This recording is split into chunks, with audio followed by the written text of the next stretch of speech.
నమస్తే welcome to Shri power news. ముందుగా headlines. Budget పై ఎమ్మెల్యేలకు అవగాహన సదస్సు, అసెంబ్లీ సమావేశాల్లో వ్యవహరించవలసిన తీరుపై చర్చ. ఈ నెల 16-17 తేదీలో మహారాష్ట్రలో పర్యటించనున్న deputy CM Pawan Kalyan. BC studies సర్కిల్లో ఉచిత డిఎస్సి కోచింగ్ సెంటర్లను ప్రారంభించిన మంత్రి సవిత. స్థానిక సమస్యల పరిష్కారానికి ప్రశ్నోత్తరాల్లో అవకాశం రాకపోతే లఘు చర్చలు 0 అవర్స్ సద్వినియోగం చేసుకోవాలని శాసనసభ్యులకు స్పీకర్ అయ్యన్న పాత్రుడు సూచించారు. అవకాశం ఉన్న మార్గాలను తెలుసుకోవడం ద్వారా నియోజకవర్గ సమస్యలకు పరిష్కారం చూపొచ్చని దిశానిర్దేశం చేశారు. అసెంబ్లీ కమిటీ హాల్లో శాసనసభ సమావేశాలు, బడ్జెట్ పద్దులు, చర్చలు జరిగే తీరుపై నూతన శాసనసభ్యులకు ప్రభుత్వం శిక్షణ కార్యక్రమాన్ని ఏర్పాటు చేస్తుంది. తొలిసారి ఎమ్మెల్యేగా ఎన్నికైన వారు 84 మంది, రెండోసారి ఎన్నికైన వారు 39 మంది ఉండటంతో అన్ని అంశాలపై వారికి అవగాహన కల్పించింది. పార్లమెంట్ రీసెర్చ్ స్టడీస్ ఆధ్వర్యంలో ఈ శిక్షణ కార్యక్రమం జరిగింది. బడ్జెట్ పద్దులు అంశాల వారీగా చర్చించడంపై పార్లమెంట్ రీసెర్చ్ సర్వీస్ సంస్థ సభ్యులు ఎమ్మెల్యేలకు అవగాహన కల్పించారు.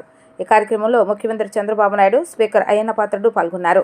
40 ఏళ్లుగా రాజకీయాలు ఉన్నా ఇప్పటికీ నేర్చుకోవాల్సింది చాలా ఉందని అభిప్రాయపడ్డారు. మొదటిసారి ఎమ్మెల్యేలుగా ఎన్నికైన వారికి ఈ వర్క్ షాప్ ఎంతో ఉపయోగపడుతుందని చెప్పారు. ప్రతి ఒక్క ఎమ్మెల్యేకి అసెంబ్లీ రూల్స్ తెలియాలని, సభలో ఏం చేయాలి, ఏం చేయకూడదన్నది తెలుసుకోవాలని అయ్యన్న పాత్రుడు వివరించారు. మహారాష్ట్రలో అసెంబ్లీ ఎన్నికల ప్రచారం ఊపందుకుంది. ఈ నెల 20వ తేదీన పోలింగ్ జరగనున్న నేపథ్యంలో ప్రధాన పార్టీలు అన్ని ప్రచారాన్ని ఉధృతం చేశాయి. ఈ క్రమంలోనే బీజేపీ అధిష్టానం మహారాష్ట్ర ఎన్నికల్లో జనసేన అని AP deputy CM Pawan Kalyan సేవలను వినియోగించుకోవాలని నిర్ణయించింది. తెలుగువారు ఎక్కువగా నివసించే ప్రాంతాల్లో పవన్ కళ్యాణ్తో ప్రచారం చేయించనుంది.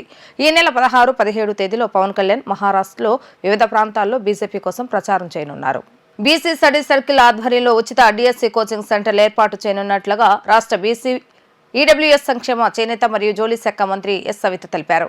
రాష్ట్ర వ్యాప్తంగా ఉన్న 26 జిల్లా కేంద్రాల్లోనూ బీసీ స్టడీస్ సర్కిల్ ఆధ్వర్యంలో డిఎస్సి కోచింగ్ సెంటర్లు ఏర్పాటు చేస్తున్నామని అన్నారు. గుంటూరులో డిఎస్సి కోచింగ్ సెంటర్లను తాను ప్రారంభించినట్లుగా మంత్రి తెలిపారు. బీసీ స్టడీస్ సర్కిల్ ఆధ్వర్యంలో ఉచిత డిఎస్సి కోచింగ్ సెంటర్లు ప్రారంభించనున్నట్లుగా రాష్ట్ర బీసీ ఈడబ్ల్యూఎస్ సంక్షేమ చేనేత మరియు జౌళి శాఖ మంత్రి ఎస్ సవిత తెలిపారు. అమరావతిలోని వెలగపూడి రాష్ట్ర సచివాలయంలో నిర్వహించిన విలేకరుల సమావేశంలో మంత్రి మాట్లాడారు. ఎన్నికల్లో హామీ ఇచ్చిన విధంగా అధికారంలోకి రాగానే సీఎం చంద్రబాబు నాయుడు మెగా డిఎస్సిపై తొలి సంతకం చేశారన్నారు. ఆయన స్ఫూర్తితో డిఎస్సి పరీక్షలకు సన్నద్దమయ్యే బీసీ అభ్యర్థులకు బీసీ స్టడీస్ సర్కిల్ ఆధ్వర్యంలో ఉచిత కోచింగ్ ఇవ్వాలని నిర్ణయించామన్నారు. ఈ నెల 16 నుంచి బీసీ స్టడీస్ సర్కిల్ ద్వారా ఉచిత డిఎస్సి కోచింగ్ సెంటర్లు రాష్ట్ర వ్యాప్తంగా ప్రారంభిస్తున్నట్లుగా మంత్రి తెలిపారు.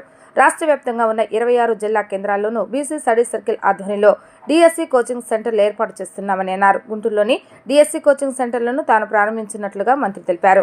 ఒక్కో కోచింగ్ సెంటర్లో 200 మంది అభ్యర్థులకు కోచింగ్ ఇవ్వనున్నట్లుగా తెలిపారు. రాష్ట్ర వ్యాప్తంగా 5,200 మందికి కోచింగ్ ఇవ్వనున్నామన్నారు. బీసీలకు 66%, ఎస్సీలకు 20%, ఎస్టీలకు 14% చొప్పున సీట్లు కేటాయించామని అన్నారు. వారితో పాటుగా ఈడబ్ల్యూఎస్ అధికారులకు 520 సీట్లు అదనంగా కేటాయించామని అన్నారు. 2 నెలల పాటు ఇవ్వనున్న ఉచిత డిఎస్సి కోచింగ్ సమయంలో నెలకు 1,500 రూపాయల చొప్పున స్టైఫండ్ అందజేస్తున్నామని అన్నారు. మెటీరియల్ కోసం అదనంగా మరో 1,000 రూపాయలు ఇవ్వనున్నామన్నారు. నిష్ణాతులైన అధ్యాపకులతో ఆయా సబ్జెక్టులపై బోధన అందించనున్నామని తెలిపారు. బీసీలను గౌరవించే ప్రభుత్వం ఎన్డీఏ ప్రభుత్వం ఈరోజు బడ్జెట్లో కూడా 39,000 కోట్ల రూపాయలు ఈరోజు బడ్జెట్ కేటాయించడం జరిగింది. నిజంగా బీసీలు అందరూ చాలా ఆనందంగా ఉన్నారు.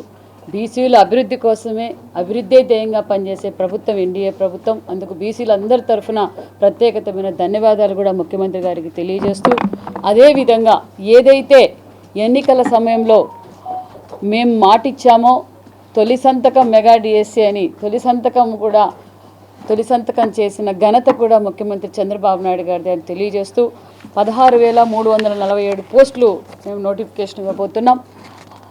ఏదైతే ముఖ్యమంత్రి గారు తొలి సంతకం చేశారో మాట నిలబెట్టుకున్న ముఖ్యమంత్రి చంద్రబాబు నాయుడు గారు, అదేవిధంగా మేము బీసీ వెల్ఫేర్ తరఫున కూడా ప్రతి జిల్లా హెడ్ క్వార్టర్స్లో కూడా డిఎస్సి కోచింగ్ సెంటర్లు కూడా ఓపెన్ చేయబోతున్నాం. 16వ తారీఖు నుంచి ఇది గుంటూరు నుంచి స్టార్ట్ చేయబోతున్నాం అనే విషయాన్ని కూడా మీకు అందరికీ తెలియజేస్తున్నాం. ప్రతి కోచింగ్ సెంటర్లో కూడా రాష్ట్ర వ్యాప్తంగా ఈ నెల 16 నుంచి బీసీ స్టడీ సర్కిల్ ద్వారా ఉచిత డిఎస్సి కోచింగ్ సెంటర్లు ప్రారంభం. రాష్ట్ర వ్యాప్తంగా ఉన్న 26 జిల్లాల్లోనూ స్టడీ సర్కిల్స్ మొదలు పెడుతున్నాం. జిల్లా హెడ్ క్వార్టర్స్లో మొదలు పెడుతున్నాం. ప్రతి స్టడీ సర్కిల్లోనూ 200 మందికి మేము ఉచితంగా డిఎస్సి కోచింగ్ ఇవ్వబోతున్నాం. అదేవిధంగా రాష్ట్ర వ్యాప్తంగా 2720 మందికి మేము కోచింగ్ ఇవ్వబోతున్నాం అన్న విషయాన్ని కూడా మీకు తెలియజేస్తూ, అదేవిధంగా 2 నెలల పాటు డిఎస్సి కోచింగ్ జరుగుతుంది. నెలకు 1500 చొప్పున స్టైఫండ్ కూడా అందజేస్తాం. అదేవిధంగా మెటీరియల్ కోసం అదనంగా 1000 రూపాయలు కూడా అందజేస్తున్నాం. అంతేకాకుండా ఎక్స్పర్ట్ అయిన ఎక్స్పీరియన్స్ కలిగిన లెక్చరర్లు కూడా ఏర్పాటు చేయబోతున్నాం అనే విషయాన్ని కూడా మీకు తెలియజేస్తున్నాం. ఒక పక్క మెగా డిఎస్సి నోటిఫికేషన్ ఇవ్వబోతున్నాం. అదేవిధంగా పిల్లలకు కోచింగ్ సెంటర్లు కూడా జిల్లా హెడ్ క్వార్టర్స్ ద్వారా రాష్ట్ర వ్యాప్తంగా కూడా ఇవ్వబోతున్నాం అనే విషయాన్ని కూడా మీకు తెలియజేస్తున్నాం. అంతేకాకుండా చరిత్రలో ఎప్పుడూ లేని విధంగా ఇప్పుడు ఆన్లైన్ కోచింగ్ సెంటర్స్ కూడా మేము ఓపెన్ చేయబోతున్నాం అనే విషయాన్ని కూడా మీకు తెలియజేస్తున్నాం. అది కూడా సుమారుగా ఇందుకోసం ప్రత్యేకమైన యాప్ రూపకల్పన చేశాం. ఆ యాప్లో సబ్జెక్టుల వారీగా నిపుణులైన వారితో క్లాసుల నిర్వహణ, ఆ యాప్ ద్వారా మనం మోడల్ పేపర్స్ కూడా అందుబాటులో ఉంచుతున్నాం. బీఈడి అర్హతతో పాటు టెట్ ఉత్తీర్ణ సాధించిన వారికి కూడా ఆఫ్లైన్ కోచింగ్ కూడా ఇవ్వబోతాం. ఎంతమంది అయినా కోచింగ్ తీసుకోవచ్చు అన్న విషయాన్ని కూడా మీకు తెలియజేస్తున్నాం.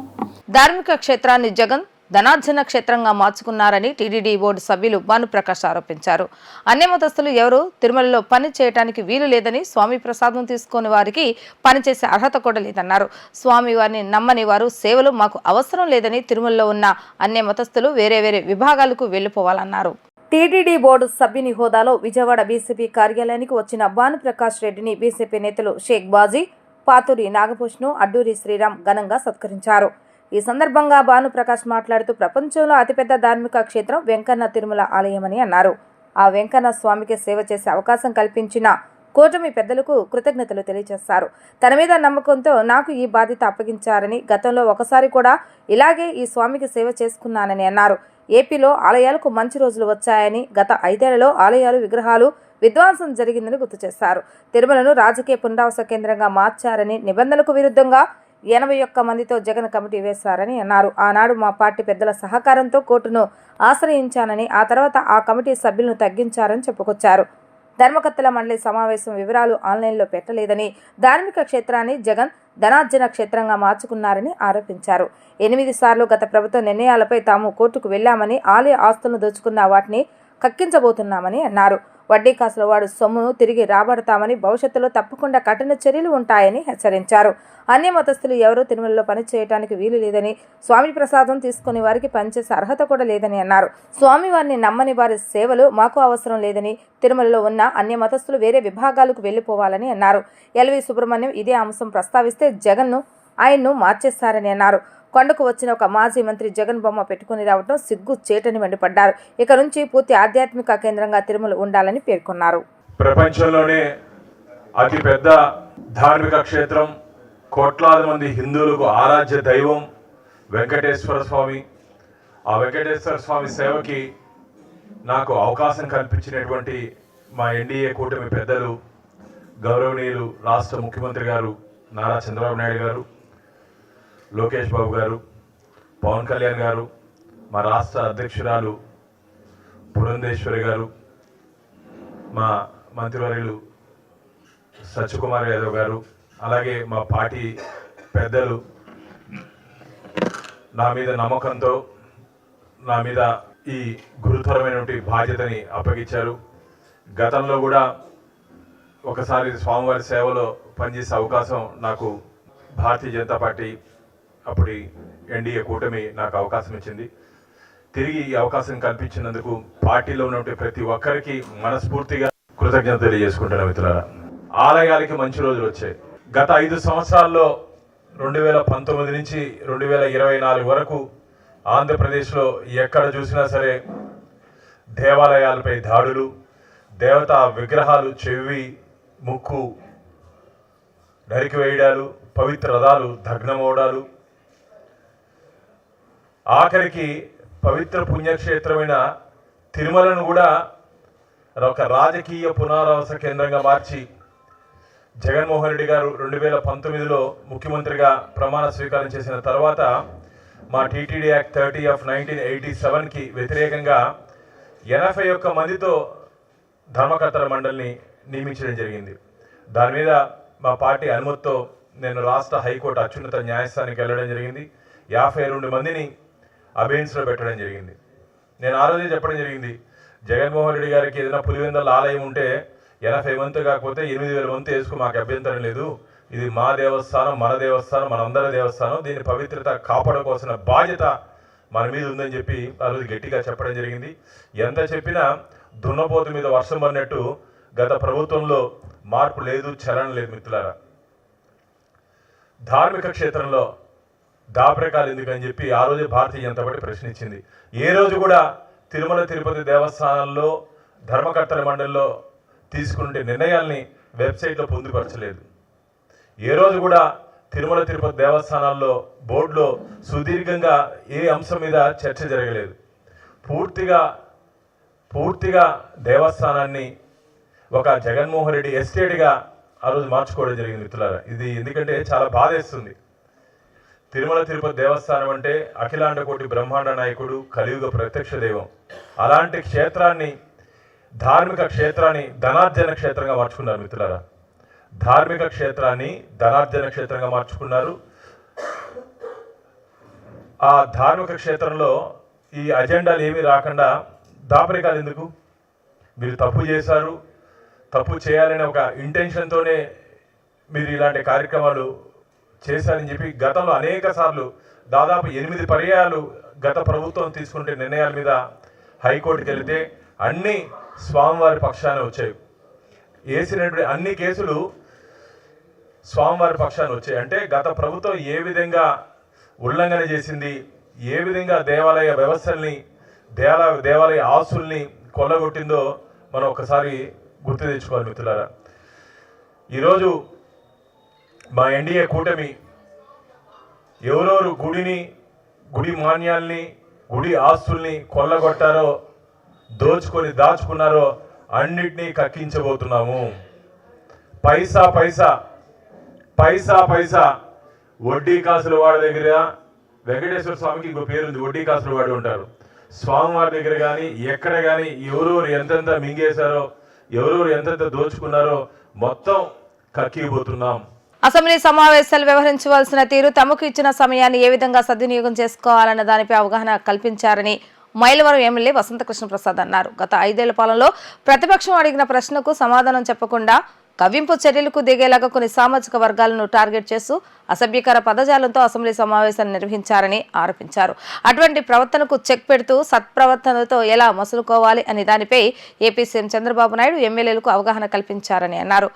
ప్రజలతో ఎన్నుకోబడ్డ నాయకుడు ప్రజల కోసం పోరాడాల్సింది పోయి గత 5 సంవత్సరాలు చేసిన తప్పులకు భయపడి జగన్మోహన్ రెడ్డి అసెంబ్లీకి రావడానికి భయపడుతున్నాడు అంటున్న ఎమ్మెల్యే వసంతకృష్ణ ప్రసాద్తో మా ప్రతినిధి లిఖిత ఫేస్ టు ఫేస్.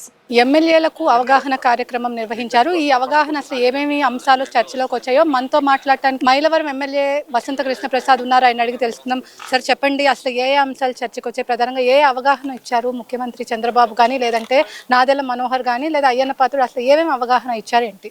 ఈసారి తొలిసారి శాసనసభలో గెలిచిన శాసనసభ్యుల్లో దాదాపుగా 60 మంది పైన మొదటిసారి శాసనసభ్యులు ఉన్నారు, 30 మంది రెండోసారి మా బుట్టాళ్ళు ఉన్నాం.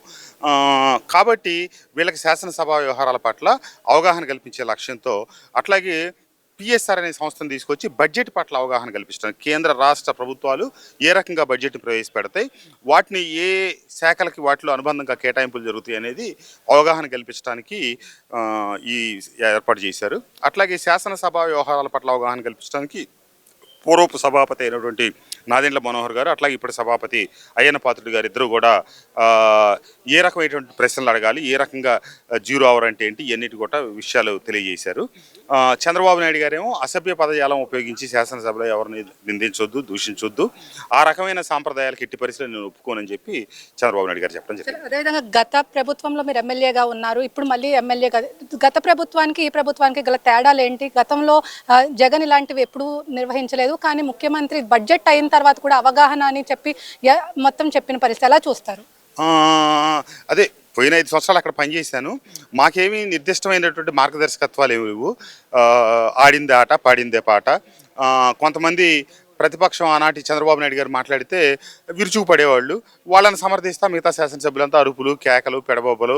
అంతే తప్పితే సభలో ఏ విషయం పట్ల, ఈ రాష్ట్ర ప్రజల సమస్యల పట్ల సమగ్రమైన చర్చ కానీ దాని మీద ముందుకెళ్ళిన విధానం అయితే, సందర్భం అయితే ఏమీ లేదు. ఇక ఆ రోజున ఆ రకంగా నడిచిపోయింది. అవన్నీ చూసి జగన్మోహన్ రెడ్డి గారు సంతోషపడి మానసికంగా ఆనందపడేవారు. ఈ రోజున తనకు అదే పరిస్థితులు ఎదురవుతాయోనని భయపడి సభకు రావడం. ప్రతిపక్ష హోదా ఇస్తేనే అసెంబ్లీలో అడుగు పెడతానని చెప్పి కూడా జగన్ చెప్తున్న పరిస్థితి ఎలా చూస్తారు? ఎందుకు ఇస్తారు ప్రతిపక్ష హోదా? ఎందుకు ఇవ్వాలి? 23 మంది శాసనసభ్యులు గెలిచినప్పుడు నేను ఇవ్వను, ఒక 5 కనుక తీసేస్తే మీ ప్రతిపక్ష హోదాను కూడా తీసేయిస్తానని చెప్పిన వ్యక్తి ఈరోజు అసలు మీకు 11 సీట్లే వస్తే మీరు ఏ రకంగా కోరుకుంటారు? కాబట్టి ఏ రకంగా రాదని ఆయనకు తెలుసు. ఏ వంక అంటే ఏ వంకలాగా ఆ వంక ఒకటి పెట్టుకుని, ఎందుకంటే సభలోకి వచ్చి ప్రమాణ స్వీకారం శాసనసభ్యుడిగా చేసే రోజునే ఆయన పేరు ఆయన ఉచ్చరించలేకపోయాడు. ఆయన ముఖ్యమంత్రిగా ప్రమాణం చేసేటప్పుడు వైఎస్ జగన్మోహన్ రెడ్డి అని అంత పెద్ద దీర్ఘంగా గర్వంగా మాట్లాడిన వ్యక్తి ఈరోజు మొన్న శాసనసభ్యుడిగా ప్రమాణ స్వీకారం చేయడానికి ఆయన పేరే ఆయన ఉచ్చరించలేకపోయారు. ఎందుకంటే లోపల ఆందోళన, భయం, తను చేసిన తప్పులన్నీ కూడా ఇదవుతా ఉన్నాయి. అందుకోసమే ఈరోజు శాసనసభకు వస్తే ఏ మొహం పెట్టుకొని వాళ్ళని ఫేస్ చేయాలి. ఆ రోజు అచ్చెన్నాయుడు గారు మాట్లాడిన ఏ అచ్చం కూర్చో, లేకపోతే బుచ్చి చౌదరి గారు లేస్తే ఏ బుచ్చి కూర్చో, లేకపోతే చంద్రబాబు నాయుడు గారు కూర్చో, ఇట్లా ఒక వయసు కానీ ఒక సీనియారిటీ కానీ 7 సార్లు గెలిచిన బుచ్చి చౌదరి గారు కావచ్చు, 65 సార్లు గెలిచిన అచ్చెన్నాయుడు గారు కావచ్చు, 9 సార్లు గెలిచిన 3 సార్లు అప్పటికి ముఖ్యమంత్రిగా చేసిన చంద్రబాబు నాయుడు గారిని కావచ్చు, అగౌరవపరిచిన వ్యక్తి ఈరోజు మొహం చెల్లక శాసనసభకు రాకపోవడం. Thank you. ఇది మొత్తం మీద చూసుకున్నట్లయితే తమకు ఎలా ప్రవర్తించాలి, బడ్జెట్ పై ఇప్పటికే పిఆర్ సంస్థను కూడా తీసుకొచ్చి తమకు అవగాహన కల్పించారని చెప్పి ఇటు ప్రతిపక్షంలో ఉన్న సభను ఎలా ఉద్దేశించి మాట్లాడాలో ముఖ్యమంత్రి చంద్రబాబు చెప్పారు. ఎలా వ్యవహరించాలో నాదెళ్ల మనోహర్, అదేవిధంగా అయ్యన్న పాత్రుడు చెప్పారు. కేవలం ముఖ్యమంత్రిగా ఉన్నప్పుడు జగన్మోహన్ రెడ్డి అసభ్య పదజాలంతో ఉపయోగించి చంద్రబాబును కానీ, బుచ్చయ్య చౌదరిని కానీ, అచ్చెన్నాయుడిని కానీ ఏకవచనంతో పిలిచారని చెప్పి అవి ఏవి కూడా సహించేది లేదని తమకు దిశానిర్దేశం చేశారు ముఖ్యమంత్రి చంద్రబాబు అని చెప్పి కూడా ఇక్కడ వసంత కృష్ణ ప్రసాద్ అయితే చెప్తున్నారు. ఇది ఇక్కడ ఉన్న పరిస్థితి. వీడియో జర్నలిస్ట్ అఖిల్తో లిఖిత, వి డిజిటల్ న్యూస్, అసెంబ్లీ నుంచి.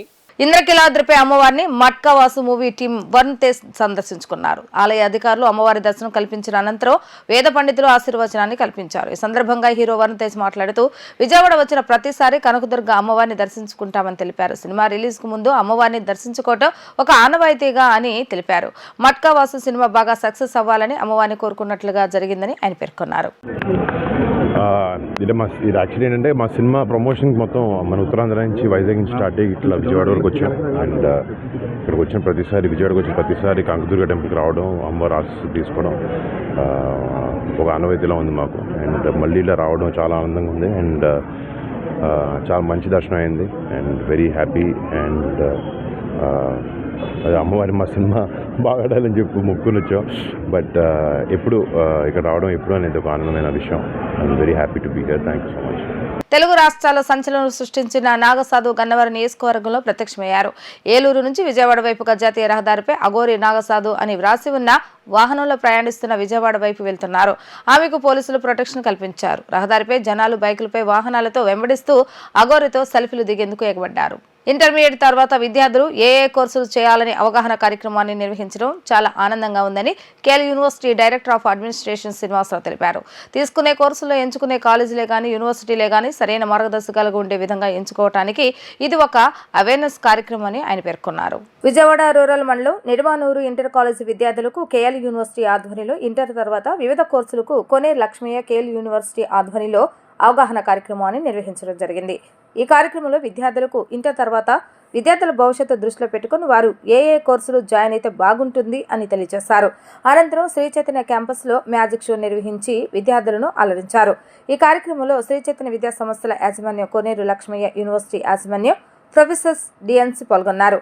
ఈ సందర్భంగా KL university administration director J Srinivasarao మాట్లాడుతూ నిడమానూరు శ్రీ చైతన్య క్యాంపస్లో సుమారు 6,000 మందికి పైగా విద్యార్థులు ఈ కార్యక్రమంలో పాల్గొన్నారని తెలిపారు.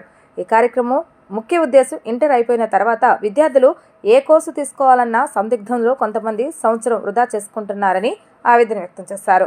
అడ్మిషన్లు జరిగే లాస్ట్ మెరిట్లో తల్లిదండ్రులు ఏదో ఒక నిర్ణయం తీసుకుని హడావుడిగా విద్యార్థులకు అవగాహన లేని కోర్సులు చేర్పించి వారి భవిష్యత్తును పాడు చేస్తున్నారని అన్నారు.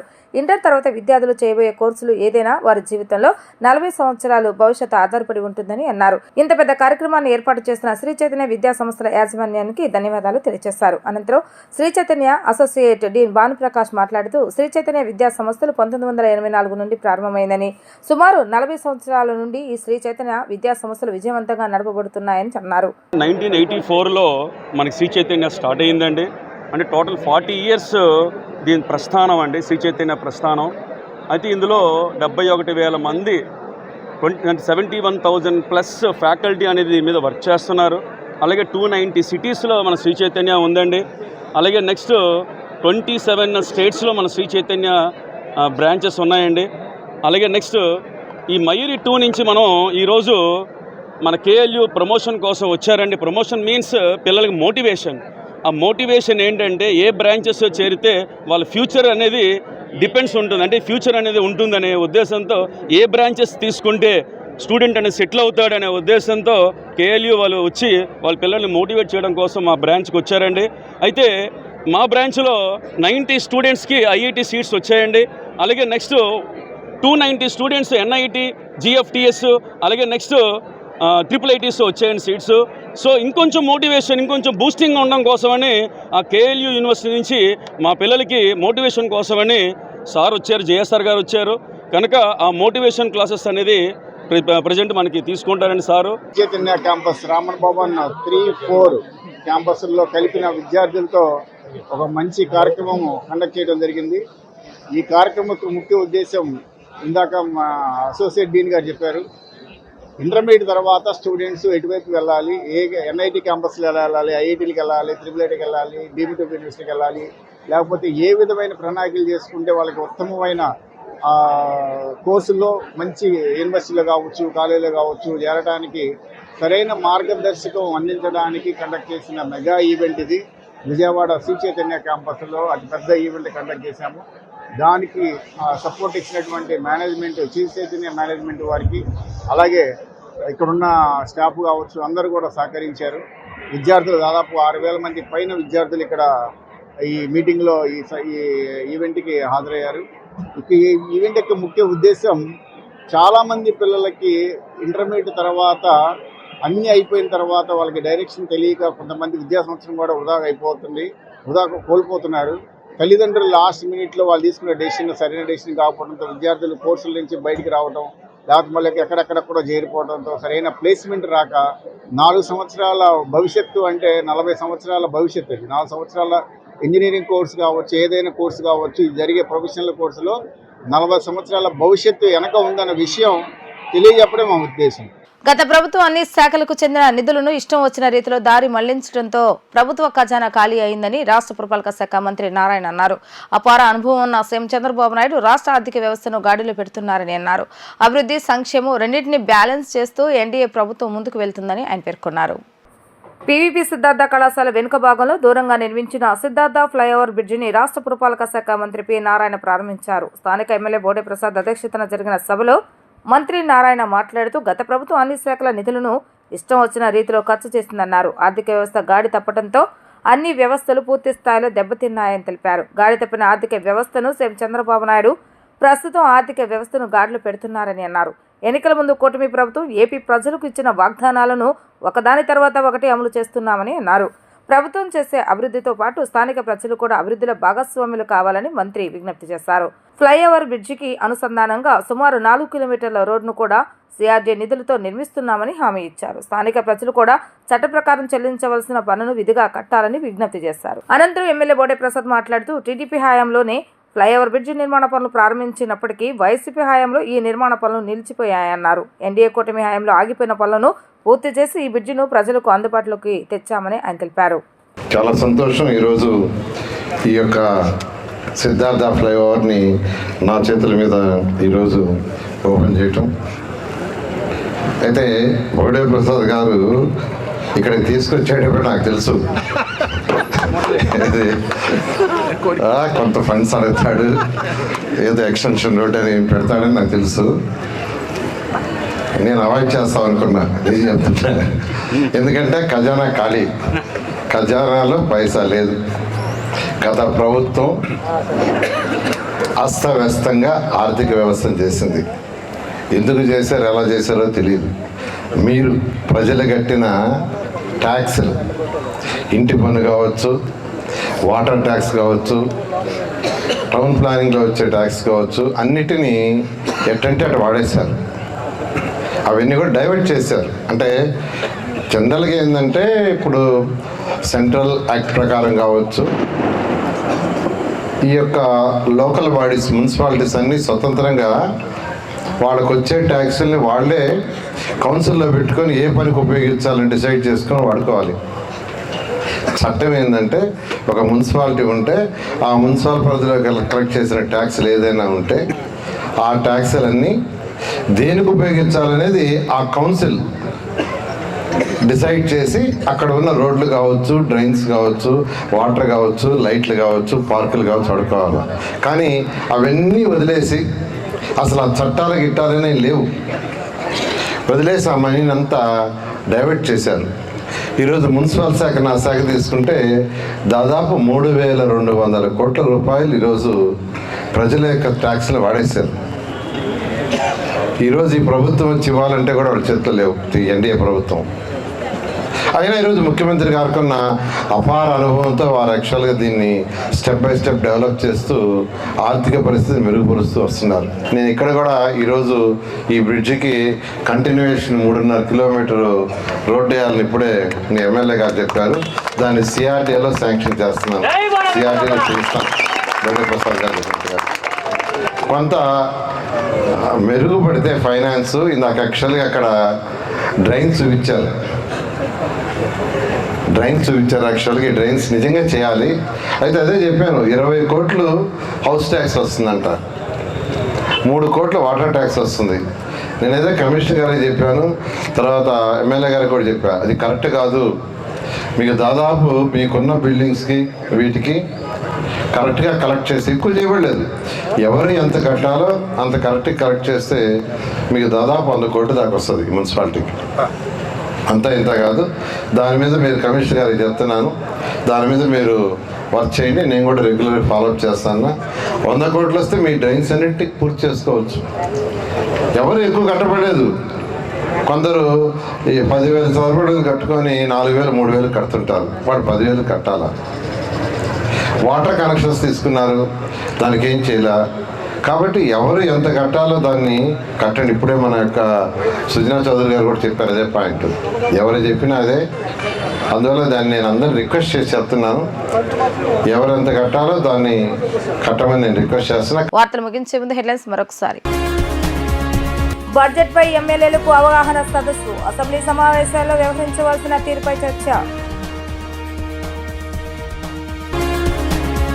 ఈ నెల 16, 17 తేదీలో మహారాష్ట్రలో పర్యటించనున్న deputy CM Pawan Kalyan. BC studies సర్కిల్లో ఉచిత డిఎస్సి కోచింగ్ సెంటర్లను ప్రారంభించిన మంత్రి సవిత. ఇవి ఈ రోజు వార్తా విశేషాలు. మరలా 3 ప్రసారమే వార్తలు మళ్ళీ కలుద్దాం. అంతవరకు సెలవు, నమస్కారం.